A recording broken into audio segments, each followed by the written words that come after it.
na-ese nwaanyị na-ekibe ọrịa iwu bụ nne nwaanyị ala na-azụ igbo itu oyi ka ibedoala ụmụ na mma n'ọnya ka nna ya weta etu nsikwe ka nsi chọka osi onwere iwe nwoke lili ebe onwere iwe nwaanyị lili ebe ya wuli ajọ ozi na-akwadobe ka njebe n'okpuru na mmejeta ibedo mmụọ cheta agamniru ezinụlọ nwoke ọbụla nwaanyị ọbụla kụlụmụ mbamba kụlụgụwa ọbịa mbamba ibedowele ya na mmụọ ka ọgamniru bataba ka o nwetebe ego ka ọ lụgbu na enu lụgbuo na mebe ibe ego ibe na-ekwute abụ na ogbenye ama mpịakwata na mkpụrụ gibe ọbịa nweze agwụ na ọgaralazi ya na-abata anyị ga-abụ ụmụnna nwezuo akụ n'ibe m kwuru na etu nsikwu ya ka nsi chọka osi were nkụwa ya rapụzi ya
Bible says onye mere mmanya ka mmanya bụrụ ego ogologo ozi a sị ọbụla anyị nsogbu n'obi ma bụ ọgwụ bụ amụ nsu ọgbọkọ nwaanyị na-eme ụlọ mmanya taa na chukwu ngabe ezi na ngwugwu ọbịa ya dị mgbe ọbịa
Ados bin atun ya.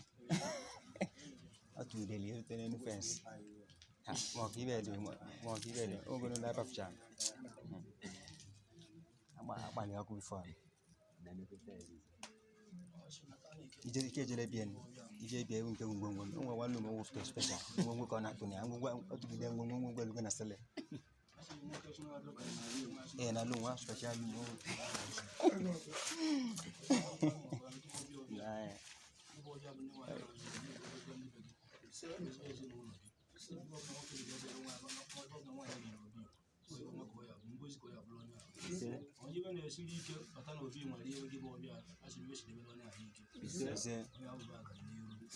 onye iwe na-abịa arụ kpata n'obi Igbo ebe ọ bịara rie asị m onye ahụ iwe bịara ya arụ ihe ọbụla nwoke tiri aka ọbụla nwa tiri aka asị ya gaziela onye ahụ ebe m mụgaala n'ọbịa anyị kwuru n'ọkachi ekwu ezigbo dịka e kwụsịrị ya nwoke nwa asị na ọkwa bịakọta ya n'obi nwa asị ma anụ ọbịa ekwene ya ana ụmụ okpu ekwene ya dogo nne nwe ala na-azụ nwa ọbịa ekwene na ọbịa nwaanyị tiri aka na ọbịa kachi